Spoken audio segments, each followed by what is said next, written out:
ഇടുക്കിയിൽ പോളിംഗ് ശതമാനം കുറഞ്ഞതിൽ ആശങ്കയില്ലെന്ന് യു.ഡി.എഫ് സ്ഥാനാർത്ഥി ഡീൻ കുര്യാക്കോസ്. യു.ഡി.എഫ് കേന്ദ്രങ്ങളിൽ ഉയർന്ന പോളിംഗ് രേഖപ്പെടുത്തി. യു.ഡി.എഫിന് സംസ്ഥാനത്ത് തന്നെ അഭിമാനിക്കാവുന്ന ലീഡ് ഇടുക്കിയിൽ ഉണ്ടാകുമെന്നാണ് ഡീൻ കുര്യാക്കോസ് 24-നോട് പറഞ്ഞത്. എല്ലാ യു.ഡി.എഫ് കേന്ദ്രങ്ങളിലും എല്ലാ ബൂത്തുകളിൽ നിന്നും കിട്ടുന്ന റിപ്പോർട്ട് യു.ഡി.എഫ് വോട്ടുകൾ പരമാവധി പോൾ ചെയ്യപ്പെട്ടിട്ടുണ്ടെന്നാണ്. പെർസെന്റേജ് കുറഞ്ഞതിനെ സംബന്ധിച്ച് പരിശോധിക്കും.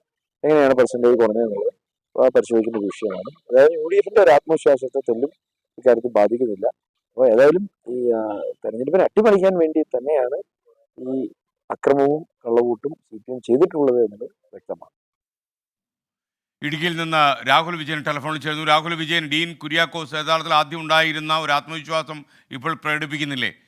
കാര്യം ഈ വോട്ടിംഗ് ശതമാനത്തിന്റെ കാര്യം വന്നപ്പോൾ നേരിൽ ഒരു ആത്മവിശ്വാസക്കുറവുണ്ടോ എന്ന് നമുക്ക് ഈ ബ്രീറ്റിൽ നിന്ന് തോന്നുന്നുണ്ട്. കാരണം കഴിഞ്ഞ തവണ 76.26% പോളിംഗ് രേഖപ്പെടുത്തിയ സ്ഥലത്ത് ഇത്തവണ 66% മാത്രമാണുള്ളത്. 10% വ്യത്യാസമുണ്ട്.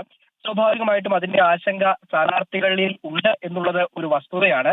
എന്നായാലും തികഞ്ഞ വിജയപ്രതീക്ഷ ഉണ്ട് എന്ന് പറയാതിരിക്കാൻ കഴിയില്ല എന്നാണ് ഡീൻ കുര്യാക്കോസ് പറഞ്ഞിരിക്കുന്നത്. യു.ഡി.എഫ് കേന്ദ്രങ്ങളിലെല്ലാം തന്നെ നല്ല പോളിംഗ് ഉണ്ടായിരുന്നു. മാത്രമല്ല എല്ലാ പ്രവർത്തകരും നല്ല രീതിയിൽ ആളുകളെ വോട്ട് ചെയ്യാൻ വേണ്ടി എത്തിച്ചു. അതുകൊണ്ട് തന്നെ വിജയം ഉറപ്പാണ്. സംസ്ഥാനത്ത് തന്നെ ഏറ്റവും കൂടുതൽ ഭൂരിപക്ഷം നേടി വിജയിക്കുന്ന ഒരാളായി താനും മാറുമെന്നുള്ള ആത്മവിശ്വാസം ഡീൻ കുര്യാക്കോസ് പ്രകടിപ്പിക്കുന്നുണ്ട്. പക്ഷേ ആദ്യഘട്ടത്തിൽ ഉണ്ടായിരുന്ന അത്രയും ആത്മവിശ്വാസം ഇല്ല എന്നുള്ളതൊരു വസ്തുത തന്നെയാണ്. എന്തായാലും ഇന്നലെ വലിയ തരത്തിലുള്ള സംഘർഷം ഈ നെടുങ്കണ്ടത്തുണ്ടായിരുന്നു. CPM UDF പ്രവർത്തകർ തമ്മിൽ സംഘർഷമുണ്ടായിരുന്നു.